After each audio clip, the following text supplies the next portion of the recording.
shelter tour, spent not one entire day, but 2 in the Louvre, and opted to save a gondola ride in Venice for the next time we'd visit the romantic city when we wouldn't be single. I was an English lit major who had a subscription to the Wall Street Journal and an A in an elective introductory business class I'd taken to break up the Fitzgerald, Whitman, and Shelley routine.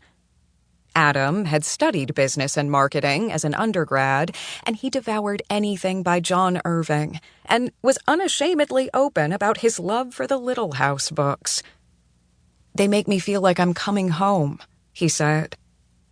I hadn't known I could love something coming out of someone's mouth as much as I loved that ridiculously endearing comment.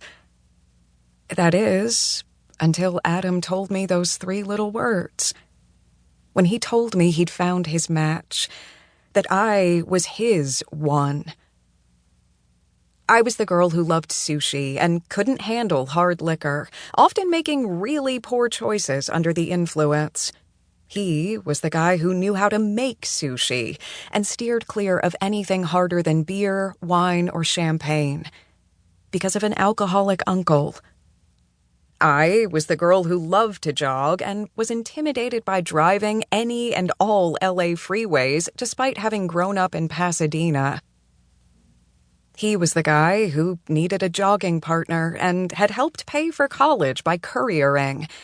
He knew LA like the back of his hand and loved getting behind the wheel.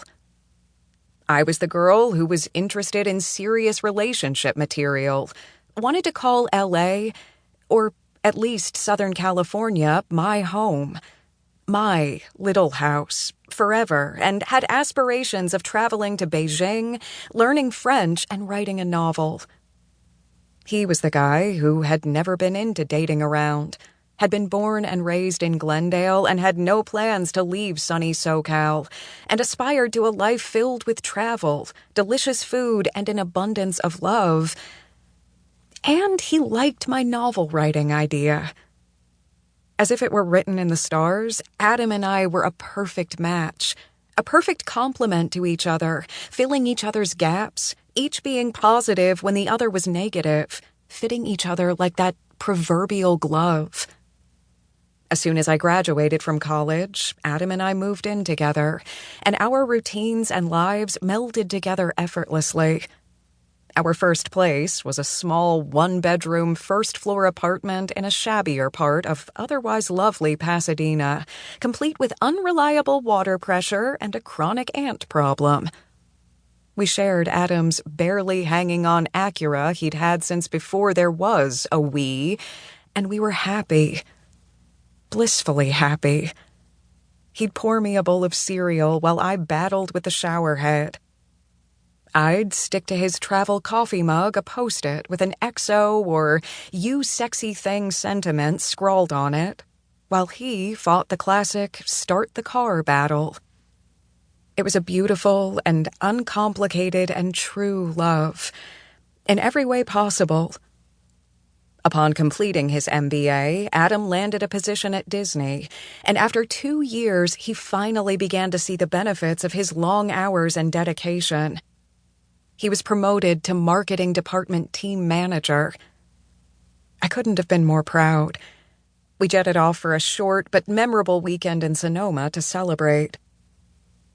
"You make me feel like home," I told Adam on the night we returned after our brief getaway up north. We'd come home, left our luggage by the door, opened one of our souvenir bottles of Zinfandel, headed straight for our bedroom, and made love. "I love you so much, Adam Brennan," I whispered against his lips, the sheet taut against our entwined legs. "So very much." Adam had that charming sparkle in his dark eyes when he said, "You are my home, Miss Halley West."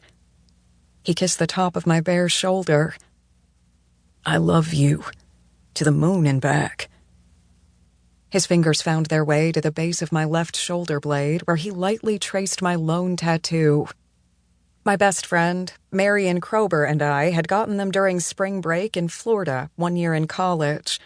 While her rainbow tattoo, also on her left shoulder blade, was the result of an inebriated...